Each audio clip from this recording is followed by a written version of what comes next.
हर हर महादेव भक्तों, चाणक्य ने बताया, ऐसी नारी पराये मर्द से बना लेती है संबंध। नमस्कार दोस्तों, स्वागत है आप सभी का एक बार फिर से। आज जो विषय न वह आपके रोंगटे खड़े कर देगा, क्योंकि यह बात सिर्फ रिश्तों की नहीं है, यह बात आपके पूरे जीवन की है, आपकी इज्जत की है और उस भरोसे की है जो आपने अपने जीवन साथी पर किया है। अब जरा सोचिए, अगर वही नारी जिसे आपने अपने सिर का ताज बनाया, जिससे आपने अपना सुख दुख बांटने का वादा किया, वही वही अगर किसी और मर्द से रिश्ता बना ले तो क्या होगा? भाई साहब, जिंदगी जैसे एकदम वीरान हो जाएगी। और यह कोई मनगढ़ंत कहानी नहीं है। चाणक्य ने, हाँ, वही महान चाणक्य जिनकी नीतियां आज भी लोगों को दिशा देती हैं, उन्होंने इस विषय पर बहुत ही सीधी, सटीक और कड़वी बात कही है। आज हम इसी पर बात करेंगे कि कौन सी स्त्रियां पराये मर्द से संबंध बना लेती हैं, क्या हैं उनके लक्षण और सबसे जरूरी, आप कैसे बच सकते हैं। लेकिन भाई, मुद्दे पर आने से पहले हमें समझना होगा एक बहुत गहरी बात, और वो है चाणक्य का नजरिया नारी और पुरुष के रिश्ते को लेकर। तो चलिए शुरुआत करते हैं उस भूमिका से जो इस वीडियो को सिर्फ ज्ञान नहीं बल्कि आपकी आंख खोलने वाला अनुभव बना देगी। लेकिन उससे पहले आपसे एक छोटी सी रिक्वेस्ट है कि इस वीडियो को लाइक जरूर करें और हमारे चैनल को सब्सक्राइब करके बेल आइकन जरूर प्रेस करें। तो चलिए शुरू करते हैं। चाणक्य और उनका नजरिया, नारी की पहचान कैसे करें। दोस्तों, चाणक्य कोई मामूली व्यक्ति नहीं थे। वो न केवल एक महान राजनीतिज्ञ थे, बल्कि एक समाजशास्त्री, मनोवैज्ञानिक और एक बहुत ही दूरदर्शी विचारक भी थे। उन्होंने स्त्रियों के स्वभाव और उनके आचरण को बेहद बारीकी से समझा और उसकी एक स्पष्ट व्याख्या की। अब यहाँ एक बात साफ है, चाणक्य कभी भी किसी नारी का अपमान नहीं करते। उन्होंने कई बार नारी की महिमा का बखान किया है, लेकिन जहां बात धोखे, कपट और अनैतिक संबंधों की आती है, वहां वह खुलकर कहते हैं कि ऐसी स्त्री से सावधान रहो जो अपने पति के रहते हुए भी दूसरे मर्दों की तरफ झुकाव रखती हो। और भाई साहब, यह बात यूं ही नहीं कही गई। इसके पीछे है समाज का अनुभव। घर टूटते देखे गए, परिवार बर्बाद होते देखे गए, और फिर जो नीतियां चाणक्य ने बनाई वह किसी को भी झकझोर सकती हैं। रिश्ते की बुनियाद प्यार, वफादारी और सम्मान। देखिए दोस्तों, किसी भी रिश्ते की नींव होती है प्यार, भरोसा और सम्मान। अगर किसी स्त्री के मन में यह तीनों बातें अपने पति के लिए नहीं है, तो समझ लीजिए वह रिश्ता सिर्फ दिखावे का है। अब ऐसा क्यों होता है? कभी कभी शादी जबरदस्ती की जाती है, कभी परिवार के दबाव में, तो कभी पैसा देखकर, और फिर शुरू होती है अंदरूनी दूरी। अब इस दूरी को कोई प्यार से भरता है तो कोई बाहर जाकर, और यही वह जगह है जहां चाणक्य की नीतियां हमें आंखें खोलकर देखने की सलाह देती हैं। आज के समय में क्यों जरूरी है चाणक्य की नीतियां समझना? अब आप सोचेंगे कि भाई, चाणक्य तो 2000 साल पहले हुए थे, उनकी बात आज क्यों माने? तो सुनिए, इंसान का स्वभाव नहीं बदला है। हाँ, कपड़े बदल गए, मोबाइल आ गया, इंटरनेट आ गया, लेकिन इंसान के अंदर की भावनाएं, लालच, मोह, वासना और धोखा देने की प्रवृत्ति आज भी वही है। आज भी कोई किसी को इस्तेमाल करता है, छोड़ देता है। आज भी लोग झूठ बोलते हैं, रिश्तों का मजाक उड़ाते हैं। तो ऐसे में चाणक्य की बातें आज और भी ज्यादा जरूरी हो गई हैं। पति पत्नी के रिश्ते में ईमानदारी क्यों सबसे जरूरी है? अब भाई सोचिए जरा, अगर आपकी बीवी किसी और से प्यार करती है या किसी और के साथ संबंध में है, तो क्या वह कभी आपका भला सोच पाएगी? क्या वह आपके बच्चों को सही संस्कार दे पाएगी? क्या वह आपको मानसिक शांति दे पाएगी? नहीं ना। तो अब सवाल उठता है, ऐसी नारी को पहचाना कैसे जाए? क्या कोई संकेत मिलते हैं? क्या चाणक्य ने बताया है ऐसे लक्षण? तो चलिए दोस्तों, अब तक हमने चाणक्य की सोच, नारी के स्वभाव और रिश्तों की बुनियाद को समझा। अब वक्त आ गया है आज के मुख्य विषय की तरफ बढ़ने का। चाणक्य ने बताया, यह लक्षण दिखे तो समझो स्त्री किसी और मर्द से संबंध बना चुकी है या बना लेगी। पहला लक्षण, वह आपसे नजरें नहीं मिलाती। दोस्तों, जब कोई नारी अपने पति से प्यार करती है तो उसकी आंखों में इज्जत और अपनापन दोनों होता है। लेकिन जब वह किसी और के बारे में सोचती है, किसी और से जुड़ चुकी होती है, तो वह आपकी आंखों में आंखें डालकर बात नहीं कर पाती, वह नजरें चुराने लगती है।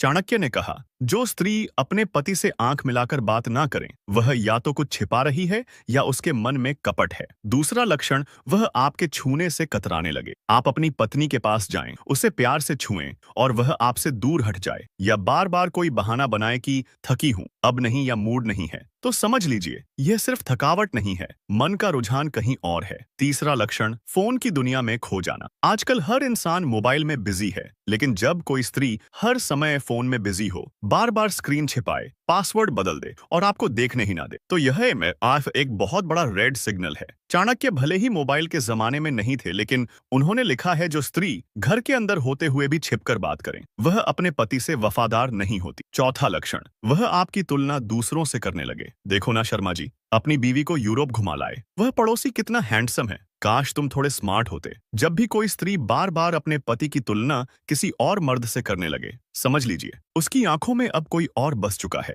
पांचवा लक्षण, अचानक से सजने संवरने लगे। अगर कोई स्त्री अचानक से बहुत सजने संवरने लगे, खुद की बॉडी लैंग्वेज बदलने लगे, कपड़े स्टाइलिश हो जाए और यह सब सिर्फ घर से बाहर जाने पर हो, तो समझ लीजिए वह किसी और को इम्प्रेस करने की कोशिश कर रही है। चाणक्य ने कहा था, जो स्त्री अचानक से अपने रूप पर ज्यादा ध्यान देने लगे और पति के सामने सामान्य रहे, वह धोखा दे सकती है। चलिए इस जरूरी और दिलचस्प विषय को आगे बढ़ाते हैं। आपने अभी तक जाना कि एक स्त्री कब और कैसे अपने पति से दूर हो जाती है और उसके व्यवहार में कौन कौन से संकेत दिखाई देते हैं जब वह किसी और मर्द में दिलचस्पी लेने लगती है। जीवन के सबसे जटिल पहलुओं में से एक है रिश्तों की उस नाजुक डोर को समझना जो दो लोगों को बांधती है। चाणक्य ने सदियों पहले मानव व्यवहार के जिन सूत्रों को उजागर किया था, वे आज भी उतने ही प्रासंगिक हैं। जब एक पत्नी का हृदय धीरे धीरे अपने पति से दूर होने लगता है, तो उसके व्यवहार में कुछ सूक्ष्म परिवर्तन आने लगते हैं। ये परिवर्तन इतने सूक्ष्म होते हैं कि सामान्य दृष्टि से पकड़ में नहीं आते,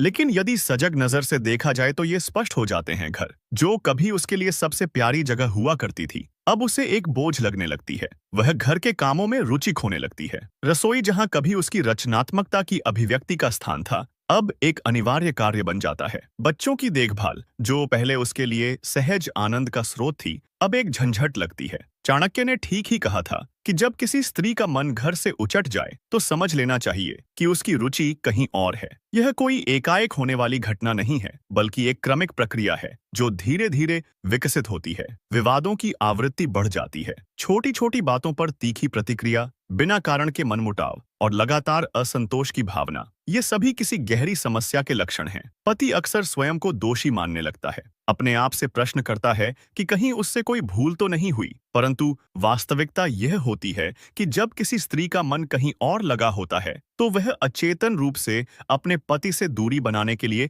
झगड़े खड़े करती है। यह एक मनोवैज्ञानिक तंत्र है जिसके द्वारा वह अपने भीतर के द्वंद्व को सही ठहराने का प्रयास करती है। एकांत की मांग बढ़ जाती है। जो स्त्री कभी हर समय साथ रहने की इच्छुक रहती थी, अचानक अकेले समय बिताने पर जोर देने लगती है। मुझे कुछ समय अकेले चाहिए, मैं अपनी सहेलियों के साथ जा रही हूँ। ये वाक्य बार बार सुनाई देने लगते हैं। यह परिवर्तन इतना सूक्ष्म होता है कि प्रारंभ में इसे सामान्य व्यक्तिगत स्थान की आवश्यकता समझा जा सकता है, लेकिन जब यह एक पैटर्न बन जाए तो यह चिंता का विषय हो सकता है। चाणक्य ने इस बारे में स्पष्ट कहा था कि जब कोई स्त्री अपने साथी से भावनात्मक रूप से जुड़ाव महसूस नहीं करती, तो वह शारीरिक दूरी भी बनाने लगती है। उपलब्धियों के प्रति उदासीनता एक और महत्वपूर्ण संकेत है। जब पति कोई सफलता प्राप्त करे, कोई उपलब्धि हासिल करे, तो सामान्यतः पत्नी में उत्साह और गर्व की भावना होती है। लेकिन जब भावनात्मक जुड़ाव कमजोर हो जाता है, तो यह प्रतिक्रिया भी फीकी पड़ जाती है। एक ठंडी औपचारिक मुस्कान या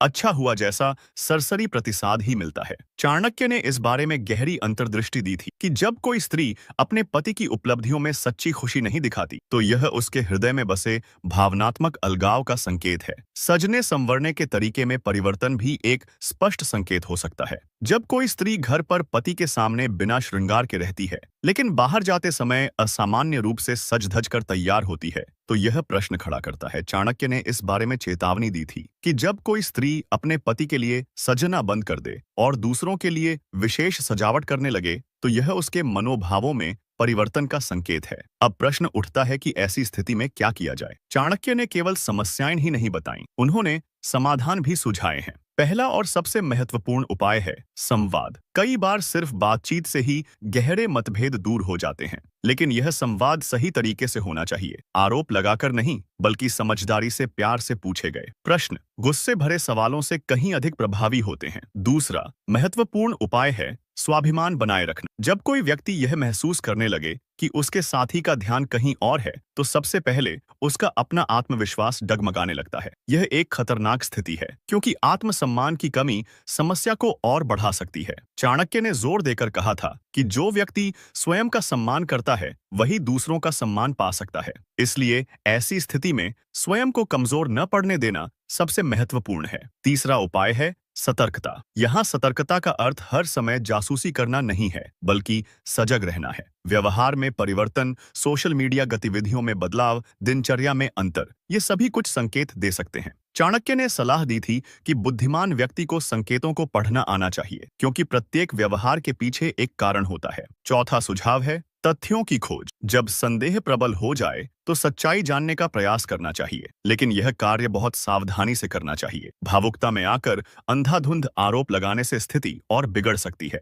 चाणक्य ने इस बारे में स्पष्ट कहा था कि बिना प्रमाण के किसी पर आरोप लगाना मूर्खता है, लेकिन प्रमाण मिलने पर उसे नजरअंदाज करना उससे भी बड़ी मूर्खता। पांचवां और अंतिम उपाय है निर्णय लेने का साहस। जब सभी प्रयासों के बावजूद स्थिति नहीं सुधरती और विश्वासघात स्पष्ट हो जाए, तो चाणक्य का स्पष्ट मत है कि ऐसे संबंध को निभाना मूर्खता है। एक ऐसा रिश्ता जिसमें विश्वास न रह गया हो, वह दोनों के लिए दुहक का कारण बनता है। चाणक्य ने कहा था कि जहां सम्मान न हो, वहां प्रेम नहीं टिक सकता, और जहां प्रेम न हो, वहां संबंध नहीं चल सकता। कुछ अन्य सूक्ष्म संकेत जिन पर ध्यान देना चाहिए। जब कोई स्त्री बार बार आपकी पुरुषोचित गुणों पर प्रश्न उठाने लगे, जब वह अतीत के सुखद क्षणों को याद करना बंद कर दे, जब वह हर बात में आपको कमतर आंकने लगे, और जब वह बच्चों के मामलों में भी आपकी राय को महत्व न दे, ये सभी गहरे मनोवैज्ञानिक संकेत हैं जिन्हें नजरअंदाज नहीं करना चाहिए। ऐसी स्थिति में क्या करें? सर्वप्रथम, स्वयं को शारीरिक और मानसिक रूप से मजबूत बनाए रखें। दूसरा, अपने वित्तीय हितों को सुरक्षित रखें। चाणक्य ने हमेशा इस बात पर जोर दिया था कि विपरीत परिस्थितियों के लिए हमेशा तैयार रहना चाहिए। तीसरा, बच्चों के साथ संबंध मजबूत बनाए रखें, क्योंकि वे ही इस पूरी स्थिति में सबसे निर्दोष पक्ष होते हैं। चौथा, विश्वसनीय मित्रों और परिवारजनों से सलाह लें। चाणक्य ने कहा था कि एक अच्छा सलाहकार संकट के समय सबसे बड़ा सहारा होता है। पांचवां, यदि आवश्यक हो तो पेशेवर परामर्श लें। कभी-कभी एक निष्पक्ष तीसरा पक्ष स्थिति को बेहतर ढंग से समझने में मदद कर सकता है। एक महत्वपूर्ण प्रश्न जो अक्सर पूछा जाता है, क्या ऐसी स्थिति में सदैव स्त्री को ही दोषी ठहराना उचित है? चाणक्य ने इस बारे में स्पष्ट कहा था कि किसी भी रिश्ते की समस्या में आमतौर पर दोनों पक्षों की कोई न कोई भूमिका होती है। जब एक पति अपनी पत्नी की भावनात्मक आवश्यकताओं को नजरअंदाज करता है, उसे समय नहीं देता या उसके साथ सम्मानजनक व्यवहार नहीं करता, तो वह धीरे धीरे मन से दूर होने लगती है। चाणक्य ने कहा था कि एक स्त्री का हृदय बहुत कोमल होता है।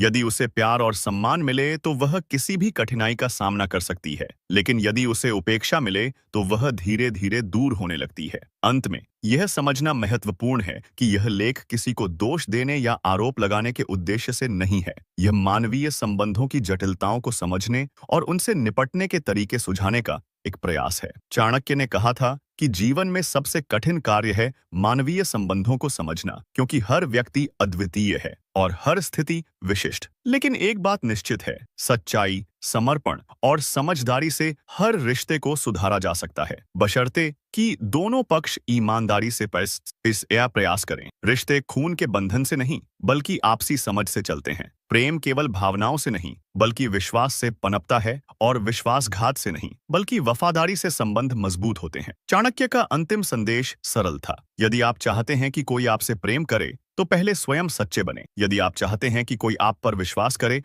तो पहले स्वयं विश्वसनीय बने। और यदि आप चाहते हैं कि कोई आपके साथ रहे, तो पहले स्वयं उसके लिए एक सहारा बने।